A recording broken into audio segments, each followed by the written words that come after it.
reflexão essencial sobre os movimentos sociais hoje remete diretamente a uma ação que vem, uma ação judicial que vem da Europa, mais exatamente da Bélgica, que nos leva a pensar e a repensar o sentido dos movimentos, sobretudo nas lutas de descolonização, do processo contra o colonialismo. Os procuradores belgas estão investigando agora o que eles chamam de bring charge contra as pessoas suspeitas de tomar parte no assassinato do primeiro-ministro eleito democraticamente no Congo, o senhor Patrice Lumumba. Ora, quase 60 anos depois do assassinato dessa liderança africana exponencial na luta anticolonialista, nós vemos os procuradores belgas recolocando essa questão. O The Guardian, do dia 1º de julho, ele transcreve essa ação judicial com muita propriedade. Ora, então, no 60º aniversário da independência do Congo, a primeira notícia que nós temos é uma tentativa de rever a figura do grande líder do movimento de descolonização, primeiro presidente eleito do Congo, que foi assassinado barbaramente por interesses minerais da província de Katanga, com empresas belgas, né, que inclusive forneceram, interessante porque são os minerais dessa área que foram utilizados a primeira bomba atômica de Hiroshima. Quer dizer, essa área, Katanga, é uma área estratégica, uma área de minerais estratégicos do ponto de vista do complexo industrial militar. Então, a comemoração agora, abrindo esse processo para investigar o assassinato do Lumumba, ele coincidiu com o ato do rei Filipe da Bélgica se desculpando, né, pelos abusos do colonialismo. Abuso é a palavra utilizada em inglês, vem no termo inglês, pelos abusos do colonialismo no Congo durante o reinado do rei Leopoldo II. Coincide também com o movimento na Bélgica, em Antuérpia, sobretudo, de destruição da estátua equestre, ou da destruição do que eles chamam de vandalismo, que, na verdade, são pichações da estátua equestre do rei Leopoldo II, que é esse rei tratado no período do Keisman, do diário do Keisman, do jornal do Keisman sobre o Congo, e que serviu para o livro O Sonho do Celta, do Mário Vargas Llosa. Então, quer dizer, nós começamos esse julho de 2020 com uma reflexão fundamental em relação à recuperação de líderes dos movimentos sociais da descolonização do pós-Segunda Guerra Mundial, sobretudo da África, porque a África centralizou, naquele momento da Segunda Guerra, sobretudo com a Batalha de Dien Bien Phu, que os vietnamitas derrotam os franceses e depois vão derrotar também no Vietnã os norte-americanos, né, já nos anos 70, 20 anos depois. Quer dizer, primeiro a derrota dos franceses, 20 anos depois a derrota dos norte-americanos, e marcando o processo de libertação nacional. Nesse período, então, quer dizer, a reflexão, hoje nós estamos revivendo a recolocação a recuperação desses movimentos de libertação nacional, né? E a pandemia, como é um tempo de rever criticamente as ações coloniais, como essa do Lumumba, tem sido um tempo também de derrubada de estátuas, como forma de luta, né? Isso ocorreu na Inglaterra, com a estátua de Cecil de Rhodes, que é o responsável pela colonização na Rodésia, né? E sempre essas questões não são feitas tranquilamente. No caso da Bélgica, se o rei Filipe concorda em se desculpar, o seu irmão, o príncipe Laurent, não concorda, elogia o Leopoldo II. No caso da Inglaterra, a destruição da estátua do Cecil de Rhodes é considerado crime, né? Porque isso é um atributo público, do poder público, então o poder público se coloca contra os manifestantes, então você tem uma tensão. Tudo isso está sendo feito segundo tensões, né? Nos Estados Unidos, no Black Lives Matter, teve o problema da destruição da estátua do Cristóvão Colombo. E também, como na Espanha, dos mercadores de escravos, na Inglaterra também, e nos Estados Unidos, Olson, mercadores de escravos, que tiveram suas estátuas jogadas no Rio. Então, essa discussão da derrubada da estátua, ela está acoplada com esse movimento de recuperação dos movimentos sociais do período de libertação nacional. Ora, esse período, ou essa discussão agora, no período de pandemia, que coincide com a declaração oficial de pandemia, que é em março de 2020, esses movimentos são todos atualíssimos, né? E vêm, é claro, marcados por uma luta anticolonial e antirracista. Porque um dos elementos que deflagra isso é o assassinato do George Floyd. Ele leva a essa dispersão das lutas, leva que se combine a luta anticolonial com a luta antirracista, eu acho. E isso aí tem levado, por um lado, a releituras, é um processo que era anterior a esse processo de releituras dos livros do Frantz Fanon, né? Quer dizer, que são os livros que tratam dos diferentes processos de colonização e os seus efeitos. O Fanon está baseado fundamentalmente na luta da Frente de Libertação Nacional da Argélia, né, que leva a uma reinterpretação do fenômeno da violência.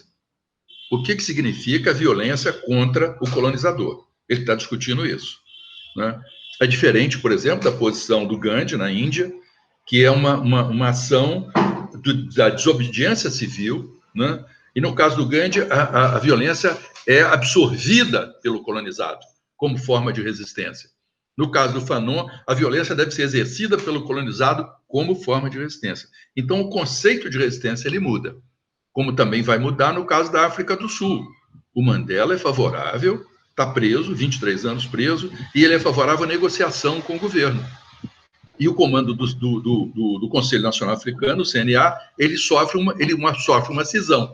Todos os membros ficam contra o Mandela, que leva essa discussão sozinho para frente.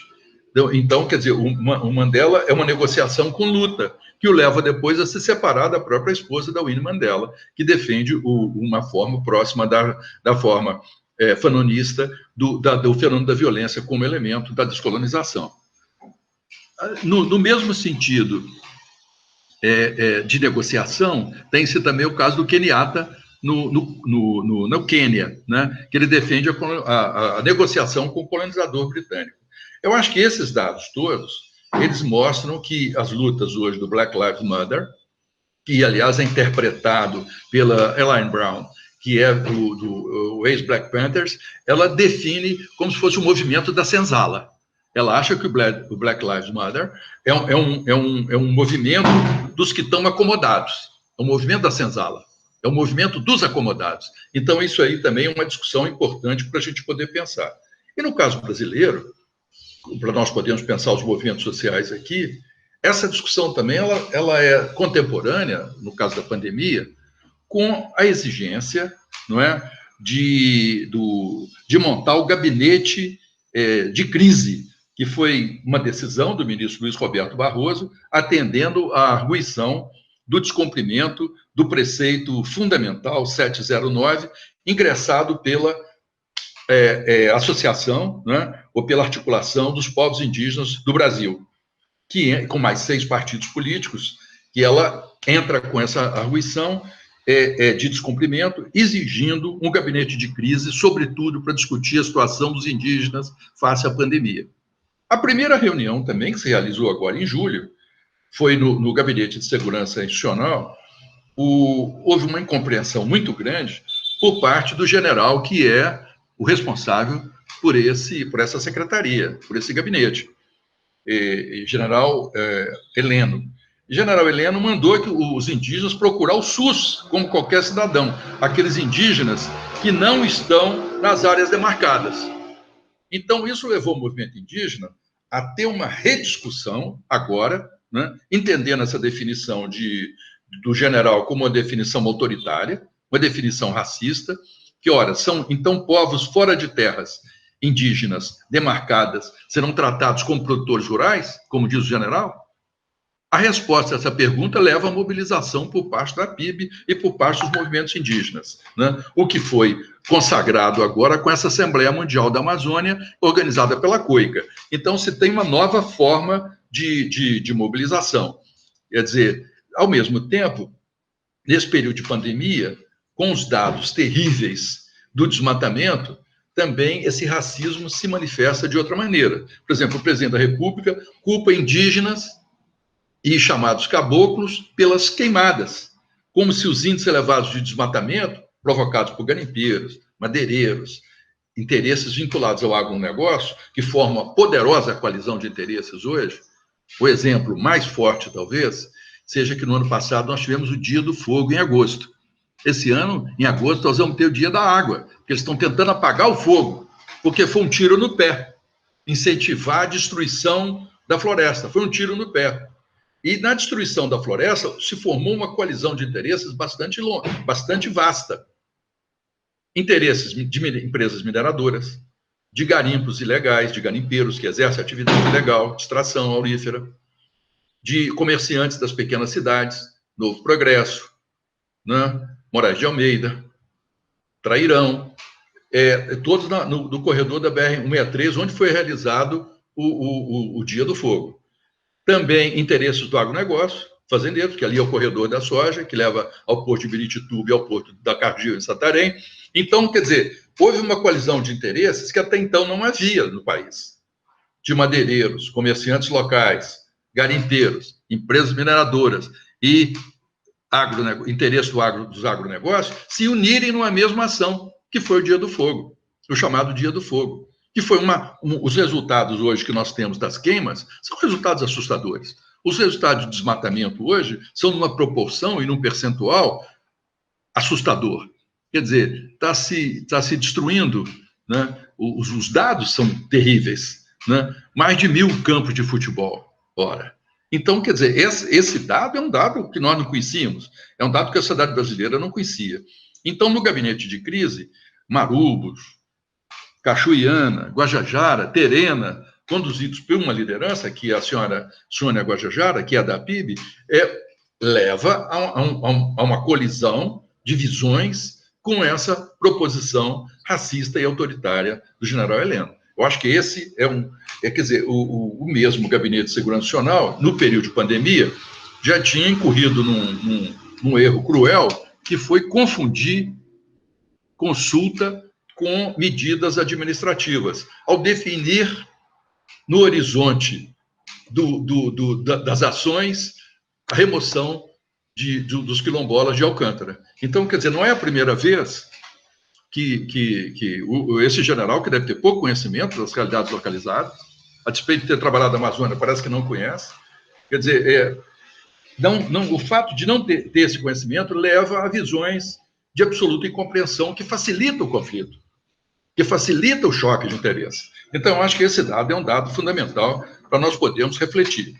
Também é importante nós recuperarmos que, no caso brasileiro, não é de hoje que estão se formando essas organizações. As organizações indígenas, ela vêm com uma força muito grande desde 1979, com a União das Nações Indígenas, com a UNI, que teve uma grande importância na Constituinte e na Constituição de 88, com o Conselho Nacional dos Seringueiros, que é formado em final de 84, início de 85, e tem uma grande importância na Constituinte, ou com o próprio Movimento Sem Terra, que é formado no fim de 1984. Quer dizer, o final do governo ditatorial, ele significou o início do advento dos movimentos sociais. Isso aí levou a que os próprios povos indígenas passassem eles mesmos, ou os próprios povos quilombolas, passassem eles mesmos a ter as suas próprias representações, de uma maneira autônoma, dos mediadores. Então, nesse sentido, quer dizer, o Movimento das Quebradeiras de Coco-Babaçu, MIC-CB, se forma em 91. O MONAP, Movimento Nacional dos Pescadores. A Articulação dos Faxinais. A AMORA, dos Ribeirinhos do Amazonas, né? O MAB, Movimentos Atingidos de Barragem, a POIME, são movimentos dos indígenas, são movimentos que vão se consolidando nesse processo de lutas, primeiro, a partir do momento que a Constituinte atende a essas demandas, esses movimentos vão se formalizando nos anos seguintes. Né? Então, se o Conselho Nacional dos Seringueiros tinha se formalizado antes, MST tinha se formalizado antes, UNI tinha se formalizado antes, a partir da Constituição de 88, nós vamos ter uma, digamos assim, multiplicidade de representações. Então, não é mais só a CONTAG, que concentra todas as diferenças, né, inclusive indígenas dentro da CONTAG, mas nós vamos ter, nas mesas de negociação, mas nós vamos ter uma mesa de negociação com muitos lugares, com muitos assentos, onde as identidades coletivas, objetivadas em movimento social, encontram um espaço de expressão a partir e de defesa legal a partir da Constituição de 88. É muito importante esse caráter pluriétnico e do pluralismo jurídico e marca a Constituição de 1988. Quer dizer, de certa forma, essa Constituição contemplou as mobilizações indígenas, as mobilizações camponesas, as mobilizações identitárias anteriores, como os seringueiros, anteriores à própria Constituição. O reconhecimento foi como se for uma jurisprudência, ele serviu para reforçar essa dinâmica dos movimentos. Entre mentes, houve um problema. O reconhecimento, nós não tivemos como no caso africano. No caso africano, eles falam em communities land, quer dizer, eles estão todo o tempo falando nas terras comunitárias. Você lê as constituições, eles estão falando em terras comunitárias. Tanto que, para nós termos ideia, só há um país africano que é signatário da Convenção 169, que é a República Centro-Africana. Não tem mais outro país, porque eles não precisam, que eles já têm, eles consideram que não precisam, né? Porque eles já têm esses outros instrumentos. No caso das Américas, prevaleceu outra categoria, que é uma categoria importante, que é a mesma categoria que está reproduzida na Convenção 169 da Organização Internacional do Trabalho. Imaginem que a nossa Constituição é de 88 e a Convenção 169 é de 89. Na nossa Constituição, tem uma expressão que passa a ser uma expressão central, que é a expressão terras tradicionalmente ocupadas. Essa expressão organiza o universo das mobilizações. Ela se opõe àquela ideia das terras imemoriais. Quer dizer, os indígenas são de terras que não têm memória. Não. As terras tradicionalmente ocupadas, elas são terras que ela tem uma expressão atual e histórica simultaneamente. Então, o conhecimento dos territórios históricos ele está explicado. O conhecimento dos territórios atuais ele está explicado. Então, no caso das terras tradicionalmente ocupadas, a ideia de tradicional não segue a um tempo sequencial, um tempo que fosse marcado por uma linearidade. Não é isso. Não é esse tempo. É um tempo de todos os tempos. É um tempo que ele é transhistórico simultaneamente. Porque pode ser que esses grupos tenham sido grupos que estavam no litoral, hoje estão lá no interior da Amazônia. Onde é que está a terra tradicional deles? Onde eles estão ocupando, onde eles estão se movimentando. Então, o que ocorre? Se a briga, se o genocídio praticado no período colonial, nos primeiros séculos, foi contra os povos do litoral, agora está sendo aplicado contra os povos que estão mais nas áreas centrais, para onde vão expandindo os agronegócios, para onde a atividade madeireira vai crescendo, para onde a atividade de extração aurífera mineral ilegal vai se ampliando. Então, nós temos uma recolocação dos movimentos nesse sentido. Na figura da Constituição de 88, prevaleceu, no artigo 231, terras tradicionalmente ocupadas, e no artigo 68 do ato das disposições transitórias, né, prevaleceu também uma visão de terras de quilombo, de terras de comunidades remanescentes de quilombo, que converge para essas terras tradicionalmente ocupadas. A tradição pode ser até uma ocupação de um dia, pode ser tradicional, porque tradicional é a maneira de ocupar também. Não é só aquilo que foi historicamente ocupado, é a maneira de ocupar. Porque aquilo que foi historicamente, ninguém está reivindicando a orla do Rio de Janeiro como indígena. Né? Ninguém está reivindicando a orla da Bahia, onde chegou Cabral, como indígena. Ainda que tenha Monte Pascoal, tem áreas próximas, mas não é esse o teor da reivindicação. A reivindicação é onde os indígenas estão dizendo que está a sua tradição. E isso é definido pelo próprio processo de autodeterminação, pelo próprio processo de autonomeação. Como é que eles se autodeterminam? Então, a consciência de si mesmos é o elemento central das identidades coletivas objetivadas em movimento, que assegura as mobilizações políticas. Esse tipo de reflexão é uma reflexão nova na sociedade brasileira. Ou seja, a mobilização política não está no partido político necessariamente. A mobilização política não está em formas que são politicamente legitimadas no campo, na estruturação do campo político. Elas podem estar naquelas formas de mobilização, naquelas formas político-organizativas intrínsecas a cada um desses povos. O Brasil tem mais de 200 povos, como é sabido. Tem mais de 300 troncos linguísticos. Então, tem mais de 300 etnias e mais de 240 troncos linguísticos. Então, nesse sentido, essa diversidade, contemplar essa diversidade, tem sido um desafio permanente. E nem sempre, aí o problema constante é o problema do reconhecimento. Essa fala do general, essa fala infeliz, desafortunada do general, não é dele individualmente, ela também reflete uma certa tendência, uma interpretação.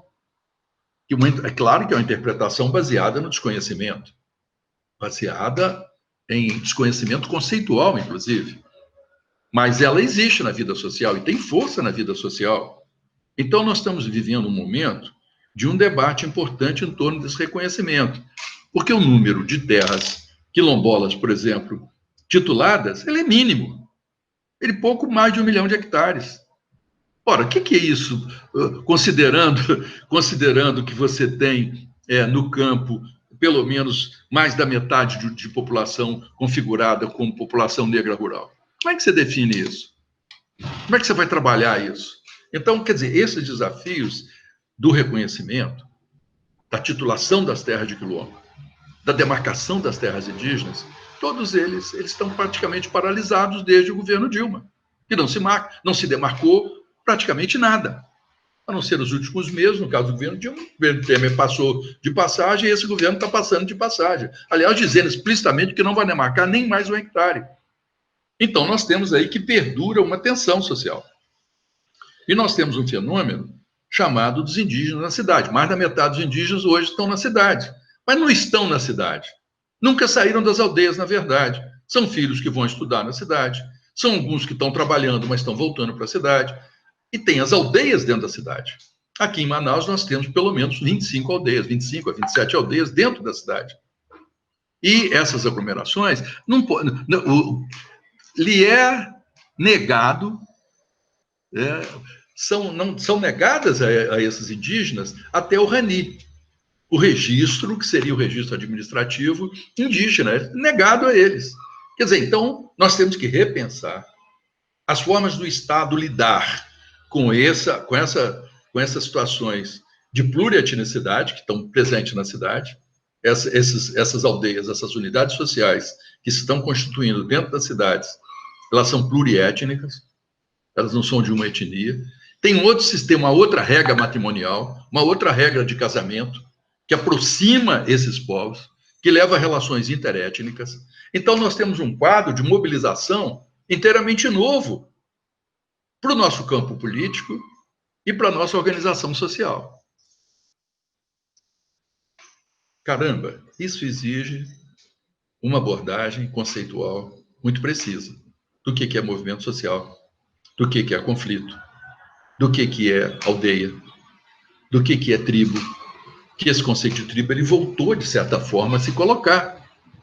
Se coloca nos trabalhos do Godelier, que está discutindo tribus, e pega a sua experiência, né, no extremo oriente, asiático, né, pega a experiência da africana, do Mandani, pega a própria Convenção 169, que fala povos indígenas e tribais.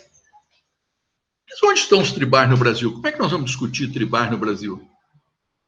Se a própria antropologia sempre fala, de uma forma um pouco equivocada, em destribalização. E nós defenestramos esse conceito de tribo. Então, tem uma nova reflexão em jogo. Também, esse processo de descolonização que nós estamos vendo hoje na Europa, ainda persiste. Aqui, nós ainda não fomos sacudidos por ele, nós não estamos destruindo estátuas. Não há destruição de estátuas em jogo. Não há destruição de monumentos. Né? Até pelo contrário, há uma complacência com certos movimentos. Né? Não vou nem mencionar certos bandeirantes que foram com práticas genocidas. Nós sabemos disso, historicamente. Mas não estamos mencionando isso. Mas não existe esse movimento com essas características desse país. Nós vemos até, às vezes, alguns movimentos, como, por exemplo, a CONAC agora está usando a expressão do Black Lives Matter para atribuir aos quilombolas. Pode ter essas aproximações do ponto de vista do léxico, mas a forma de mobilização ela é diferente. Ela nos obriga a pensar diferentemente. Nós temos também, no caso do movimento das quebradeiras de coco-babaçu, um critério que seria aparentemente um critério de gênero, mas não se vê uma feminilização das reivindicações do movimento, que luta por terra, luta pelo reconhecimento dos babassuais, luta pelos babassuais livres. Então não há esse elemento unívoco, né, segundo o qual nós costumamos a pensar.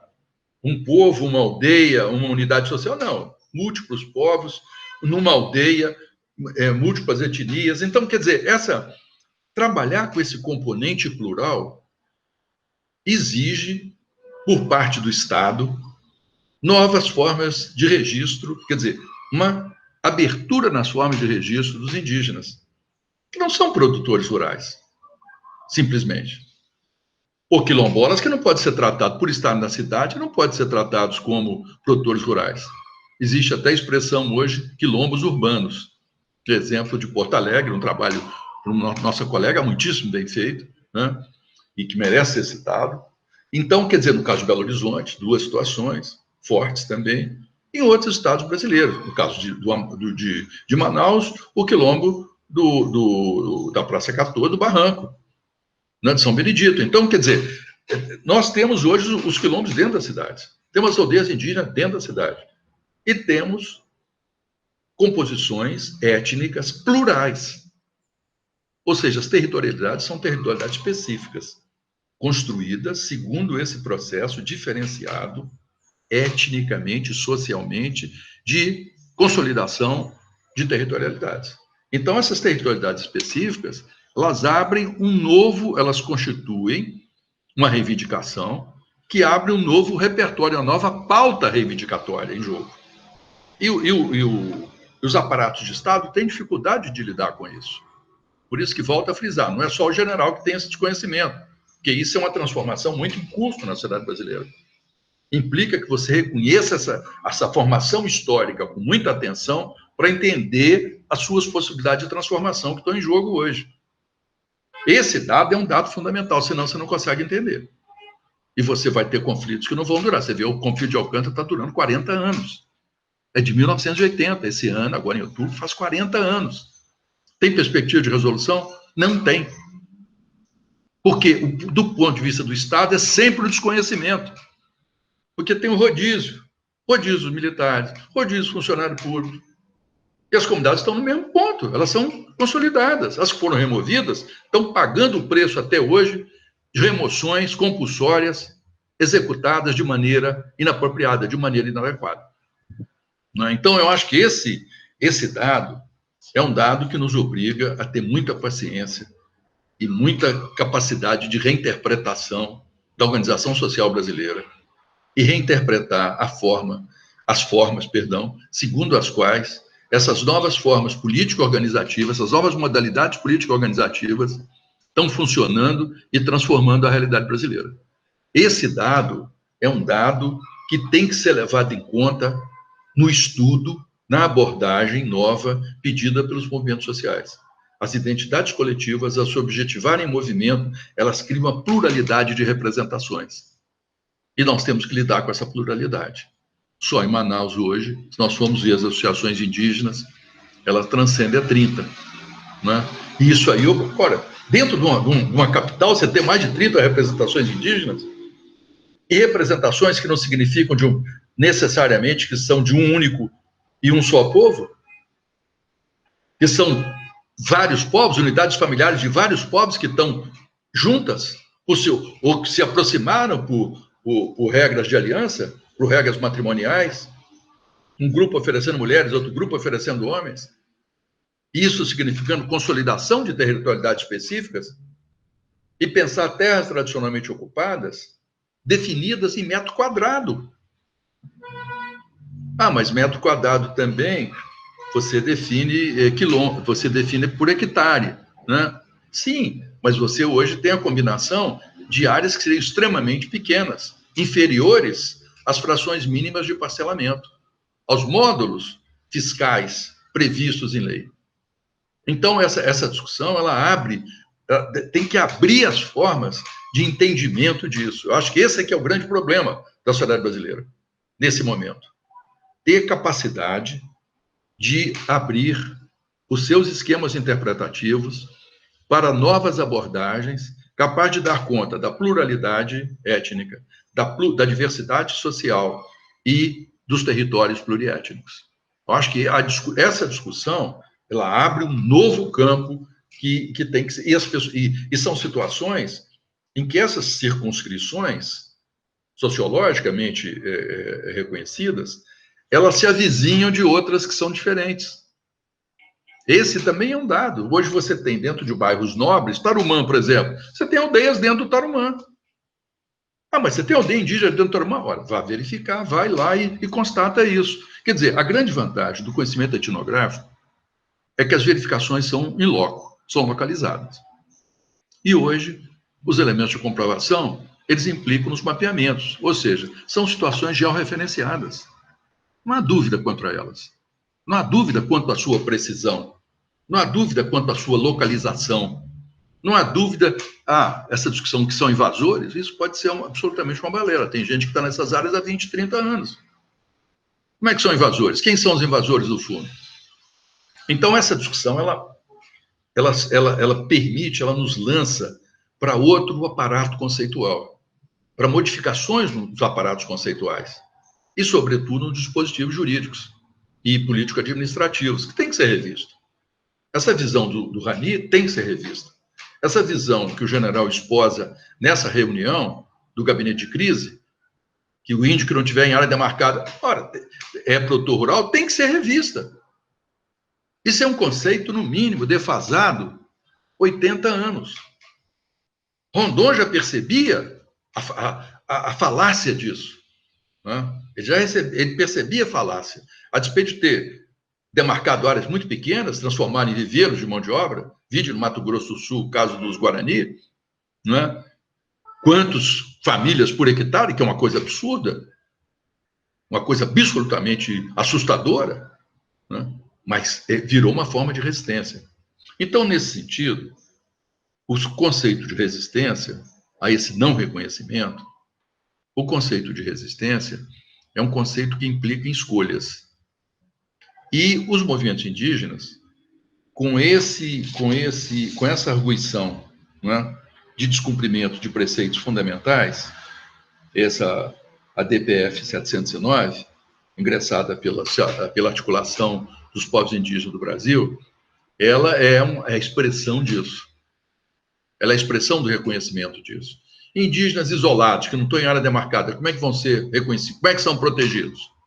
Indígenas que estão na cidade, não têm direito a RANI, como são protegidos? Então, quer dizer, mesmo que eles digam que o que o general falou não está na pauta, eu acho que está na pauta porque a pauta é a pauta da redefinição.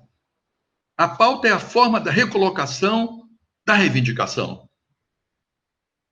Numa situação em que mais da metade dos indígenas hoje se encontra na cidade, ou estão estudando, ou estão exercendo trabalho, ou têm uma residência e vão e voltam. Né? Isso não impede, por exemplo, que aqui em Manaus nós tenhamos aldeias, como no Santos Dumont, cuja palha, para cobrir as casas, vem de aldeias que estão a 300, 200 quilômetros. E isso não é considerado irracional? Entendam bem. Porque tem um novo desenho, tem uma nova configuração de sociabilidade que tem que ser considerada. Porque isso não foi inventado por ninguém, não foi um ato do Estado. Até já houve propostas aqui em algum momento em Manaus, há 10 anos atrás, o número de ocupações era tão grande, chamadas invasões, era tão grande, que propuseram criar um bairro indígena. Né? Tem até hoje uma ocupação que se chama Parque das Tribos, e agora já está consolidada, que tem mais de 20 etnias.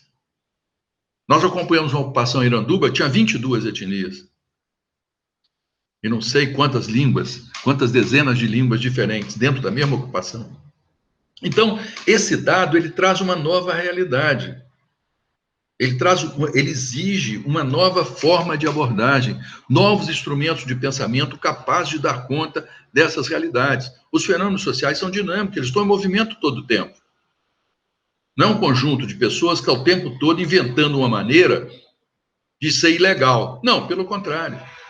São pessoas que estão se mobilizando o tempo todo para legalizar os seus costumes, a sua tradição, que não pode estar fora da sociedade brasileira. Já esteve por causa do período colonial. Aí nós voltamos ao início dessa nossa conversa.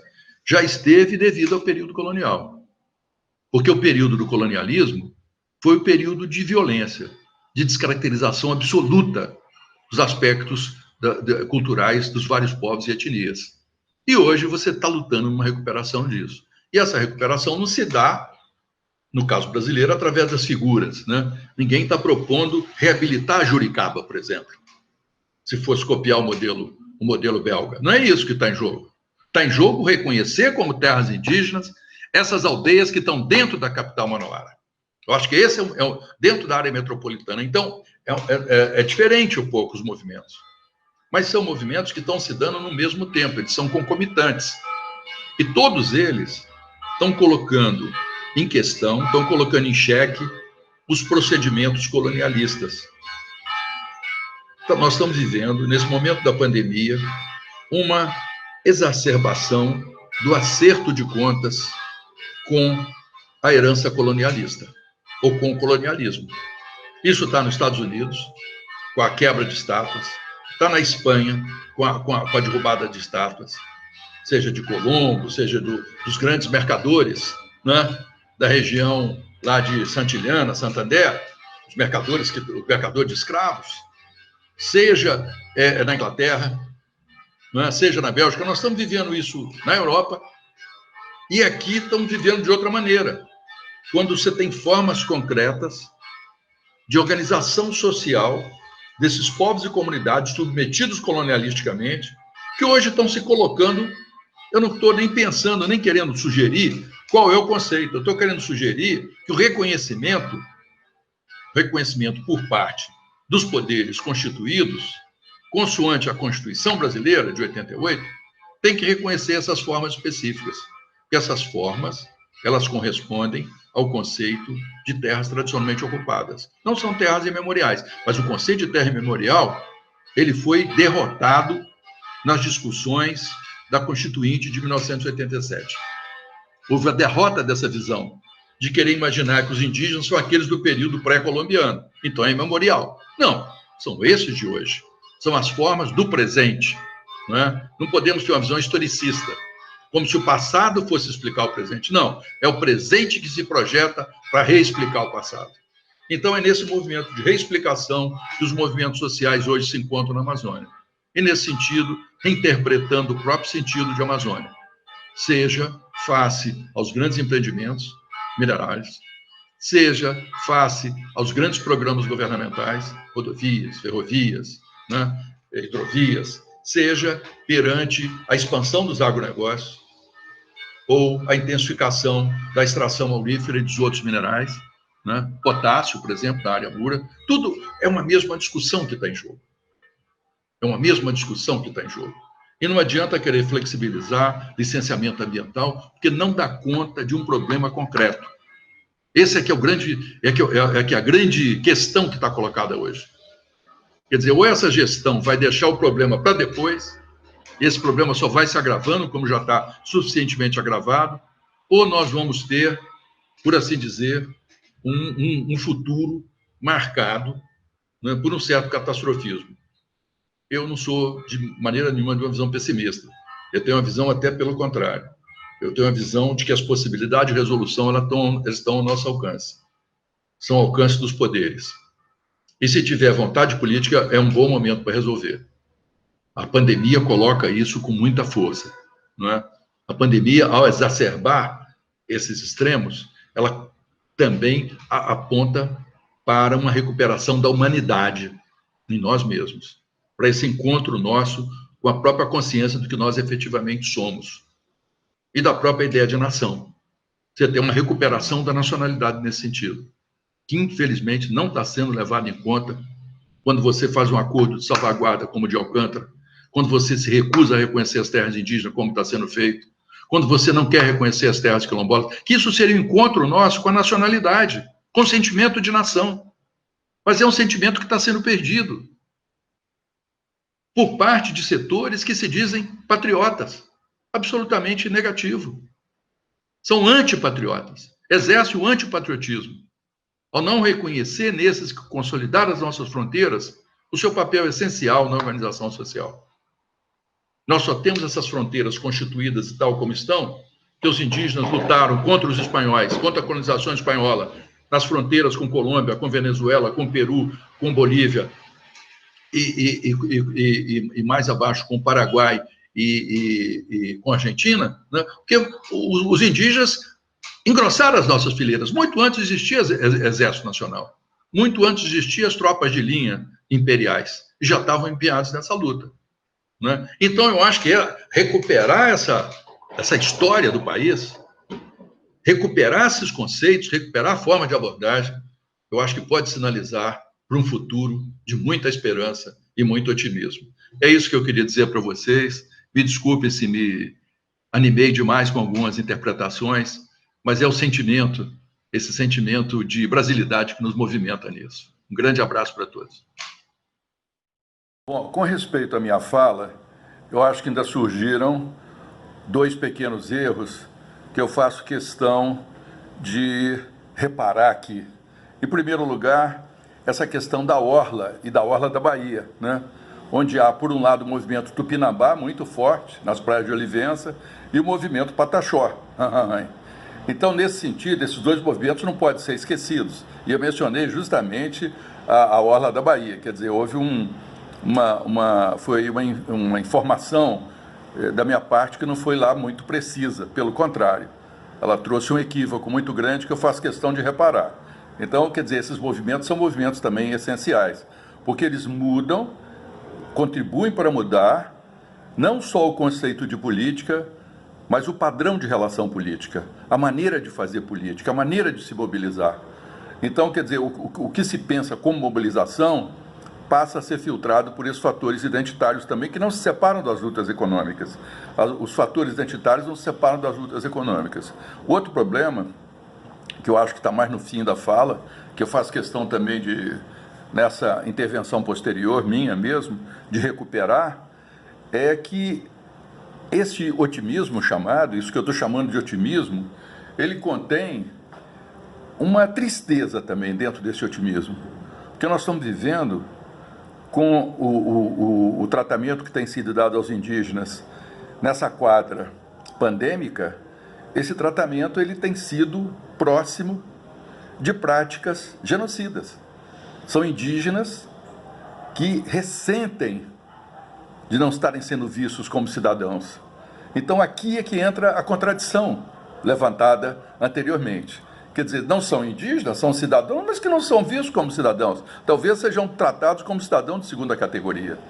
E, a despeito disso, o número de mortes entre os indígenas e de infectados, ele é por demais significativo.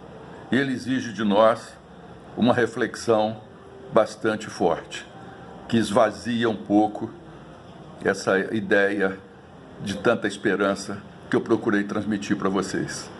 Era isso, esses dois reparos. Muito obrigado.